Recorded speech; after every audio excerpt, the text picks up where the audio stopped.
Assalamualaikum warahmatullahi wabarakatuh. Perkenalkan, nama saya Muhammad Azikra dengan NIM 24087122 dari Fakultas Ilmu Keolahragaan, Prodi Kepelatihan Olahraga.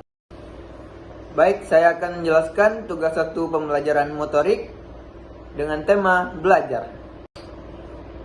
Yang pertama, konsep belajar. Konsep belajar adalah proses perubahan tingkah laku yang terjadi sebagai hasil interaksi individu dengan lingkungannya. Konsep belajar juga dapat diartikan sebagai proses memperoleh pengetahuan atau perubahan kemampuan bereaksi yang relatif permanen. Yang kedua, teori belajar. Teori belajar adalah suatu teori yang di dalamnya terdapat cara pengaplikasian kegiatan belajar mengajar antara guru dan siswa. Perancangan metode pembelajaran yang akan dilaksanakan di kelas maupun di luar kelas. Teori belajar terbagi 4. Yang pertama, teori behavioristik.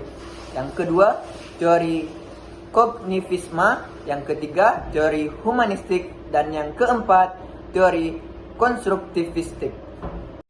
Yang ketiga, faktor yang mempengaruhi belajar. Faktor yang mempengaruhi belajar dapat dibedakan menjadi 2, yaitu faktor internal dan eksternal.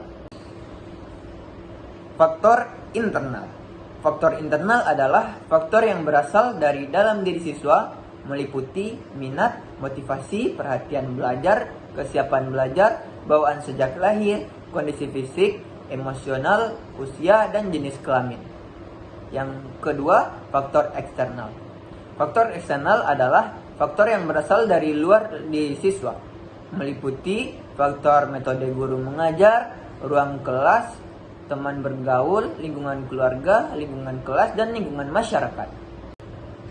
Yang keempat, dampak dari sebuah pembelajaran. Dampak pembelajaran adalah efek dan manfaat yang didapat dari pengalaman belajar atau program pelatihan terhadap pengetahuan, keterampilan, perilaku, dan kinerja seseorang. Beberapa dampak dari pembelajaran diantaranya, yang pertama, hasil belajar. Hasil belajar adalah kemampuan maksimal yang dicapai siswa setelah mengikuti proses belajar mengajar.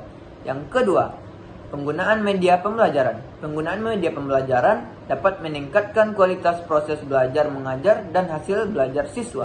Yang kelima, model pembelajaran. Model pembelajaran gerak atau movement education adalah suatu model pembelajaran pendidikan jasmani yang bertujuan untuk membantu siswa mengembangkan gerakan dasar. Model ini menekankan pada penguasaan konsep-konsep gerak seperti kesadaran tubuh, ruang, usaha, dan keterhubungan. Terima kasih. Assalamualaikum warahmatullahi wabarakatuh. Sekitar.